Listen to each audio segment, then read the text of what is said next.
Early the next morning, a foreman from the garment factory herded Shin, Park, and some other prisoners up toward the mountain. They were set to work using axes to branch off log trees and stacking wood. It was cold and the wind was blowing, but it was very lucky of Shin and Park to be put on firewood duty, as it placed them within a stone's throw of the fence. Guards were patrolling the fence, but Shin noticed that there was lengthy intervals between patrols. The forearm was a prisoner, and therefore he had no weapons either. This meant that no one close could fire a weapon at Shin or Park. Shin and Park waited until dusk, when it would be more difficult for the guards to track them. They worked and waited until it was time. Shin and Park made their way to the fence, trimming trees on the way. No one seemed to notice them. Shin and Park were staring at the fence, telling themselves that they would be fine as long as they didn't touch the wires.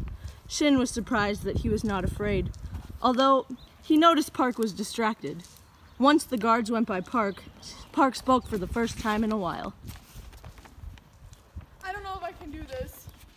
You have to. This is our last chance. It's our only chance. Shin feared it would be months or years before they would have another opportunity like this one. He could not wait anymore. Let's run. Shin led the way until they got over to the fence, but he slipped and fell to his knees. Park got to the fence first. He fell to his knees and climbed through the fence. Seconds later, Shin saw sparks and the smell of burning flesh. Shin got to his feet, but it was too late. Park had stopped moving. The weight of Park's body pulled the fence down and left a small gap in the fence. Without hesitation, Shin crawled over Park's body, using it as an insulator.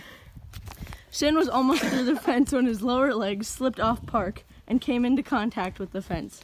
Shin had gotten severe burns that bled for weeks, but it would be a couple hours before he noticed his injuries.